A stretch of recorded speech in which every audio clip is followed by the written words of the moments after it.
Bismillahir Rahmanir Rahim. In the name of Allah, the Beneficent, the Most Merciful. I'd like to welcome you to another in the series, In the Light of Islam. Assalamu alaikum wa rahmatullahi wa barakatuh. May Allah's peace and blessings be on all of you. Dear viewers, in this segment of the program, we'll be looking at some more questions raised by our viewers. And we hope that any of you who have any questions will write in. Do not feel shy to write in to me, Dr. Bilal Phillips, at Sharjah TV, P.O. Box 111, the program In the Light of Islam, Sharjah.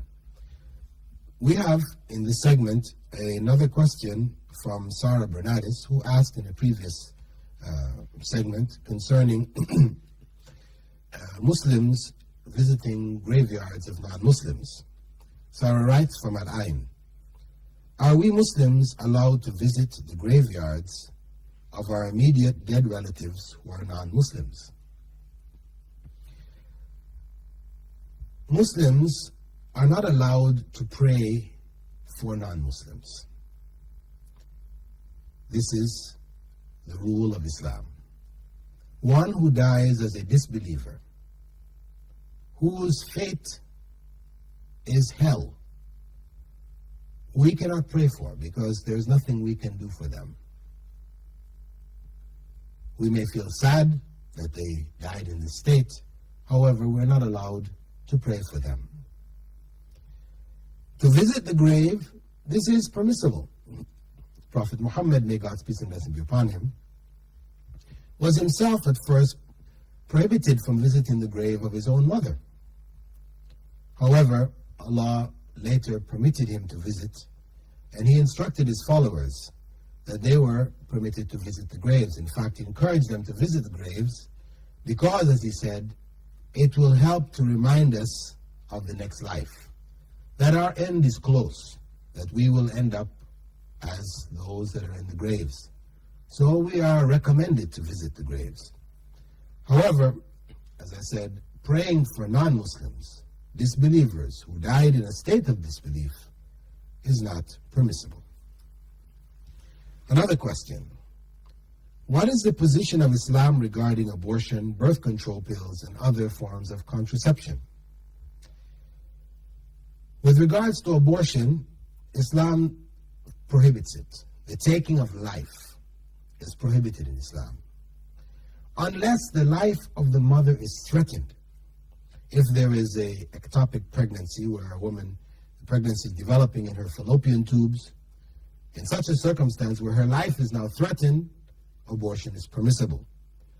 Also, scholars have permitted abortion in the cases where a woman has been raped, where she has been raped, as in the case of Bosnia, where many Bosnian women were raped by the Serbian rebels. The Islamic scholars have, many of them have permitted women in such circumstances to have abortion, as long as the child is not developed beyond the 5th month. Because actually, according to Islamic law, prior to the 5th month, the fetus is considered to be a living being in the animal sense, but it doesn't become a human being until the 5th month, in which the soul is brought into the child by an angel, as the Prophet Muhammad, may God's peace and blessings be upon him, informed us. From that point onwards, the child is now considered to be a human being, and abortion would then be not permissible. With regards to birth control pills and other forms of contraception, as long as the medical profession does not consider these forms of contraception to be harmful to the woman, they are permissible. To prevent contraception, it is permissible, as long as we're not involving ourselves in what we said was abortion. A question now from Abu Dhabi, from Muhammad Al-Amin, to Dr. Bilal Phillips. I have pronounced 2 talaq on my wife, and we have been living apart for 1 year. Can we remarry? Our situation is not clear. Does she need to remarry someone else first? Yours, Muhammad Al-Amin. Well, you mentioned that you pronounced 2 pronouncements of divorce, talaq. We have to determine whether those 2 pronouncements were done in such a way that the divorce became complete. That is, she waited the period of 3 monthly courses, the menses, that took place, and the divorce was itself complete, having had a previous pronouncement. So we say there are 2 pronouncements of divorce, and one of which became a complete divorce. In that case, if this was the circumstance, then you may remarry your wife. You may remarry her. If you were following the Hanafi school of Islamic law, wherein at each monthly period, the divorce is repronounced for the 3 monthly times, for divorce to become complete. If you are following that principle and you only made 2 pronouncements, but in other words, this is still within the cycle of 1 divorce, then in fact you're not divorced. You said you're living apart, but that doesn't constitute divorce unless you have not been maintaining your wife, etc., and she seeks divorce on the basis of lack of maintenance. So in which case, there is no necessity for you to remarry. You can come back together as husband and wife. You've only been separated. So these have to be determined. We also have to determine whether the pronouncements that you made were in the times that were permissible. If you made a pronouncement whilst your wife was in her menses, then that pronouncement is not valid. We also have to determine whether you made it in anger, and you may have made a statement which you are not intending actually as divorce, but an expression of anger, your anger, in which case it's not also counted. So to really make an actual judgment on this case, one would have to know all of the factors involved. It's not just simply as you have stated it. But if it is, as I described, that the divorce became complete, there having been, in the course of the divorce, 2 pronouncements, you are still allowed to remarry that woman. The only time that you're not allowed to remarry her, except after she has married someone else and has had a complete marriage, that is not just married on paper in order to facilitate your remarriage,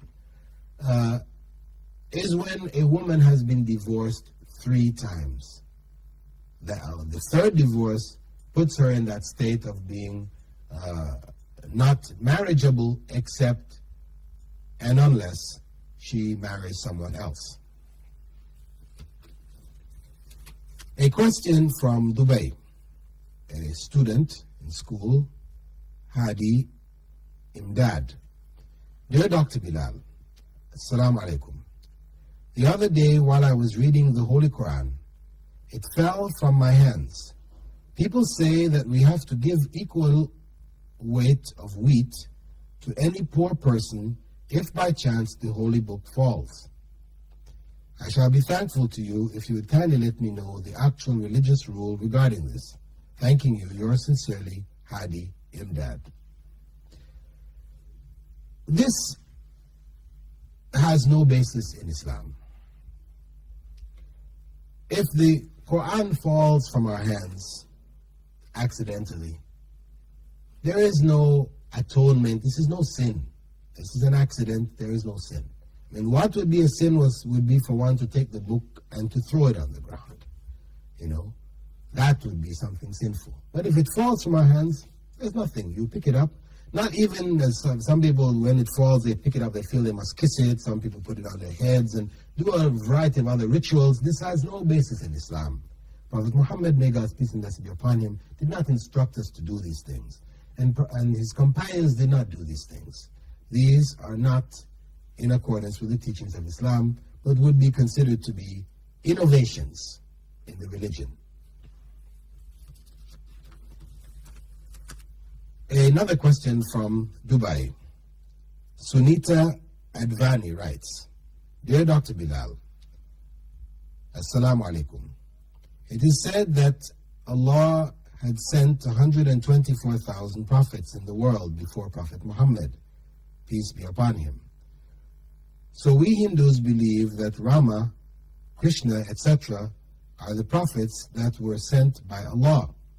Is there any indication or evidence in the Holy Quran about them? Please let me know. Thanking you. Yours sincerely, Sunita Advani. Well, it is true, as Allah said in the Quran, وَلَقَدْ بَعَثْنَا فِي كُلِّ أُمَّةٍ رَسُولًا. We have sent, that is, Allah has sent to every nation a messenger. أَنْ يَعْبُدُوا اللَّهَ وَاجْتَنِبُوا الطَّاغُوتِ, commanding the people to worship Allah alone and to avoid the worship of false gods. So as Muslims, we believe prophets were sent throughout the world. And Prophet Muhammad ﷺ said that the total number of prophets who were sent was 124,000, 315 among them being those who had books of revelation. Now, the issue of whether Rama and Krishna were among these, as Muslims we cannot say. There are scholars, even in India, who have stated that Rama is fictitious, was not really an individual and a real human being. This was a fictitious in something which was made up and has no historical and real origin. In that case, obviously, he could not possibly have been a prophet. In any case, if there were prophets sent to the Indian subcontinent, as we believe there were, we are not able to identify them as prophets as such today because of what is available in the scriptures of Hinduism, the Bhagavad Gita and the other books. These do not contain information which would clarify that those who came in earlier times, thousands of years ago, were in fact prophets. What we have in these books are invitations to idolatry. A lot of wild stories about half gods, half men, people, monkey gods, elephant gods, and this gods. This is all idolatry.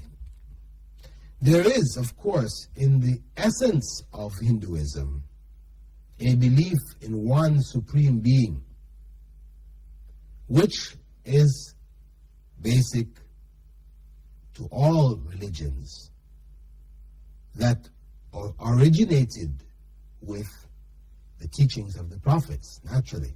That is the basic belief, that there is one supreme being. However, that awareness, or that mention in Hinduism, has been distorted in terms of how the being created, where he created one caste of society from the head, one from his hands, one from his feet, and so you have the society stratified in the caste system, and all of these things are human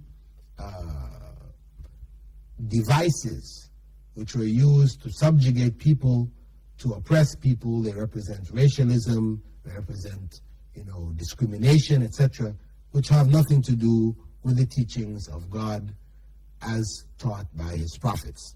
So we cannot say that either Rama or Krishna or any other individuals mentioned in the Hindu scriptures were prophets of God. We cannot say that they were not. Ultimately, that they could have been, they could not ever have been. Of course, that possibility exists, but we are not at liberty to say they were, because to do so is to also confirm what is attributed to them today, which is fundamentally idolatry. Another question from Dubai.